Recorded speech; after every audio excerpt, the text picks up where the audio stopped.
and thank you for joining me here on Sew Stitch Hex. I'm Miss Izzy, and today I'm going to be talking about what witches want to see in books. Now, I know I am a big fan of disclaimers. One of the books that I'm going to be reviewing later, as soon as I finish it, which is causing me so much trauma because as I'm reading, knowing this book and its topic, it would appeal more to people who are in the age range of like 19 to 21 really easily. Now, these people, which although there is drinking involved, they do say if you're not of age, don't drink. They mention, having a glass of wine or some champagne, but if you're not old enough, they say something else that you enjoy to drink. Well, it's in the age range because of its topic. It's definitely for baby witches who are just getting away from their parents, just now like, okay, now I can look at the thing. And it doesn't give enough disclaimers. That's something I'm really big on because someone who's new to witchcraft may not think, oh, this recipe that's listed in here, oh, okay, make this into a tea and drink it. Okay, cool. And then they do, and then they go in epileptic shock or something because they're allergic to one of the ingredients. They didn't test it, they didn't research it, they don't know that they're allergic. And there wasn't a disclaimer, hey, try this out first. Make sure you're not going to die.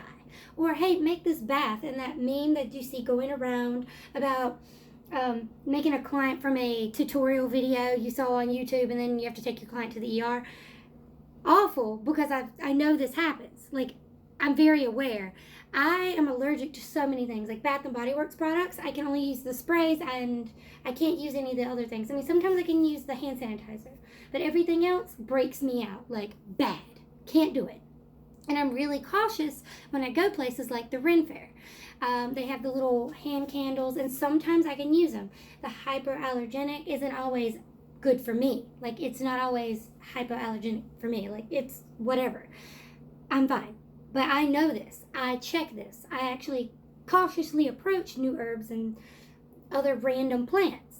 Disclaimers. Try something before you put it on your body. Or don't do this if you're in an area where X is illegal. Like La Santa Muerte, one of the big plants that are there are the, the coca? It's what makes cocaine. That's illegal in America, except for certain big companies that can get it and use trace amounts of it and stuff. Can't say. But another thing is like marijuana, a big plant with La Santa Muerte, but it's not legal everywhere. You can't get caught with that everywhere.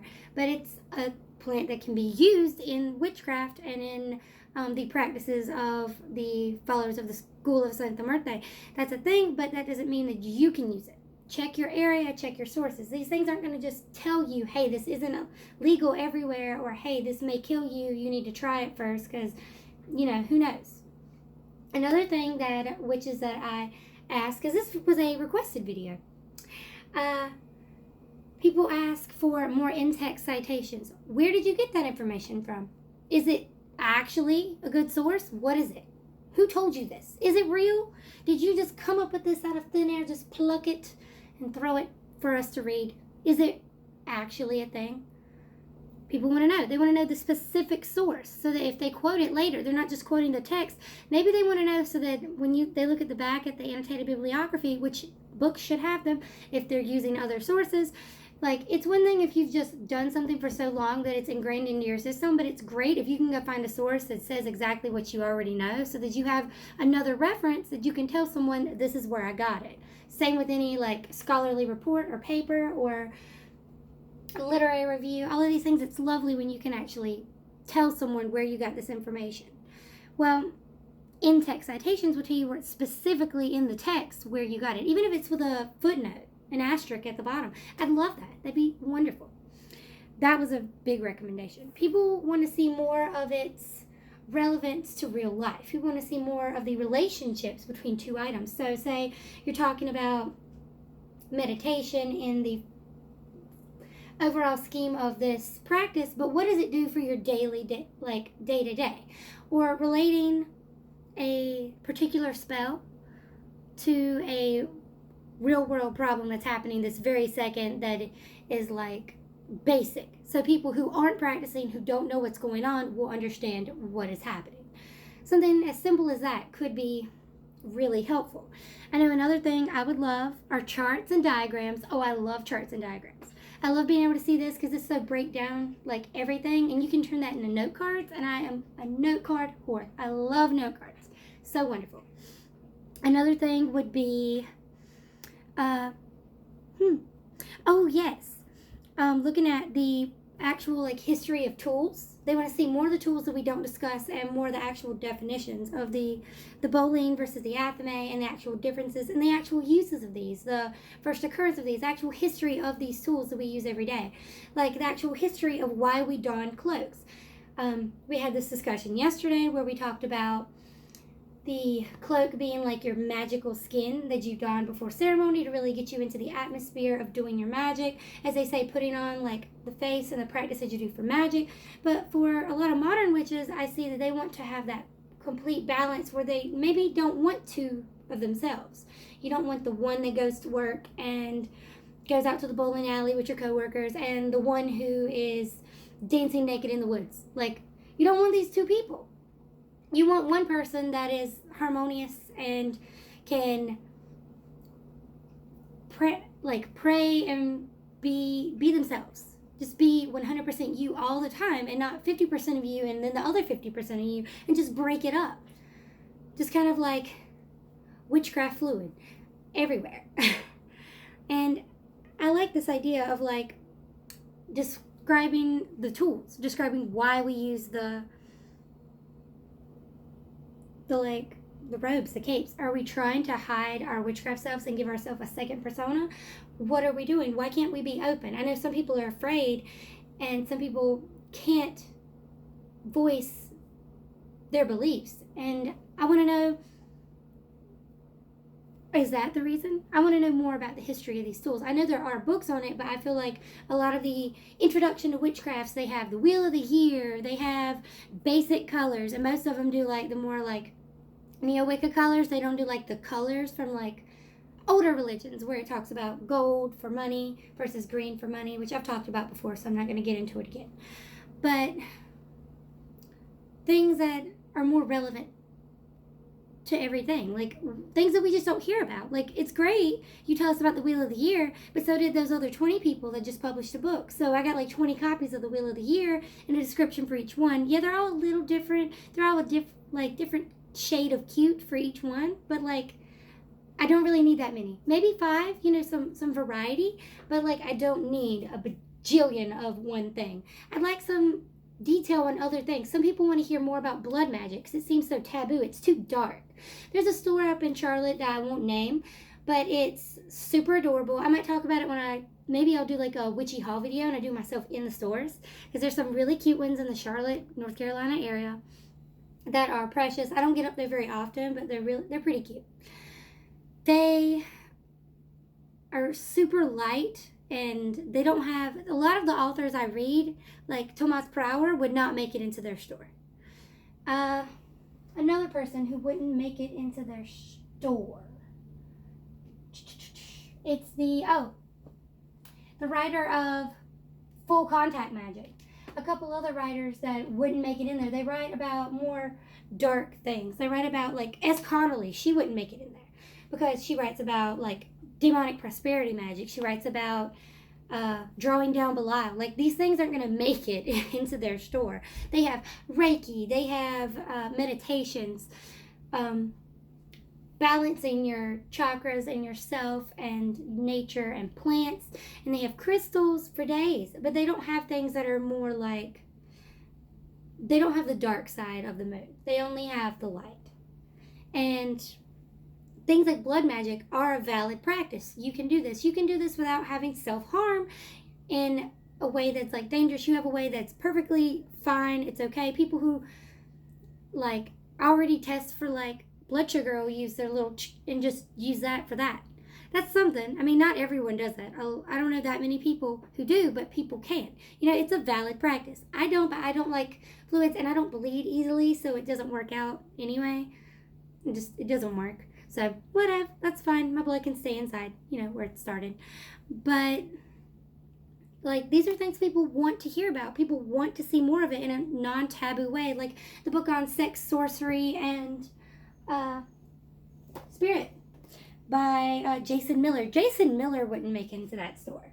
It's on sex magic, and it has some pretty dark stuff, like some whoa, like, hey, don't try this, but this is the spell for it, this is how you would do it, this is the process, and this is how you could do it if you couldn't do that. And it's like, this is borderline necromancy, but okay, I'm gonna let you keep that over there, and that's cool. I like reading that this is a thing. I like knowing.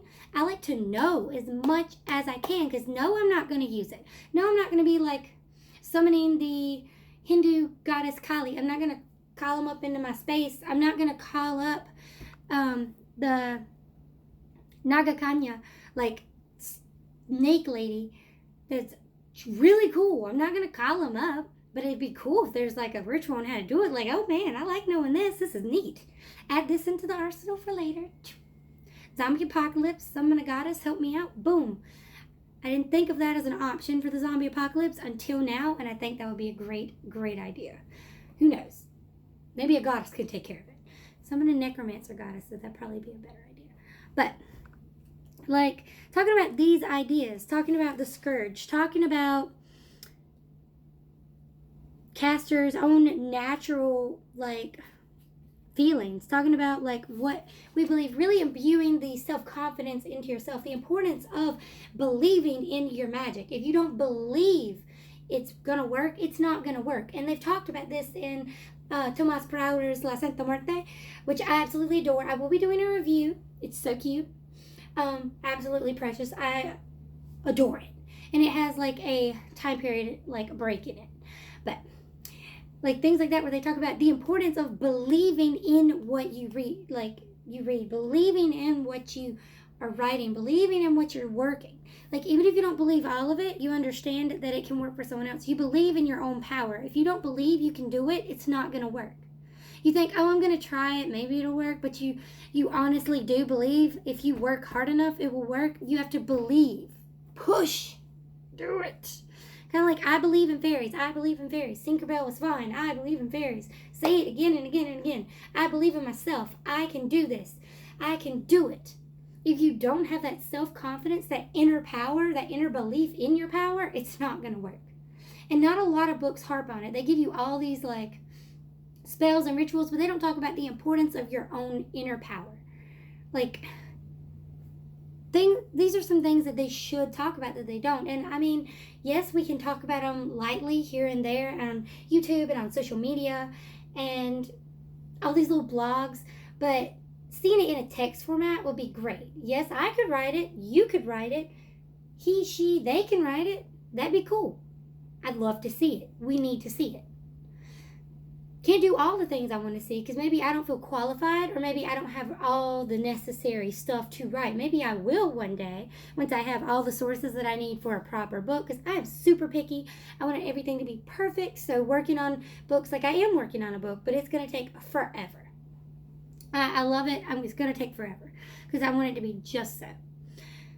But like, we need to see these things. They'd be so wonderful to see them in physical print or digital print and see talking about your inner power, see talking about blood magic, see talking about some of the more darker aspects of magic, the disclaimers, seeing more books that actually utilize in-text citations because they are in fact annotating. Because if a book's not annotating, I don't want to read it.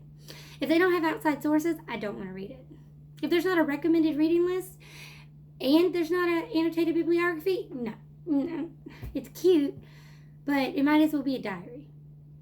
This is your ideas written down. That's all it is.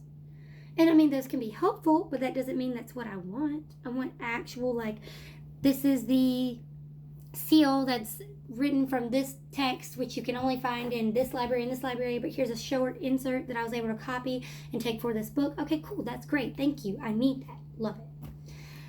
All right, so this has been a video on just things that we want to see in witchcraft books, things that we want to see in the community in more text formats, in more like digital online platforms. We want to see it available for us, more things that we can read and soak up the knowledge for.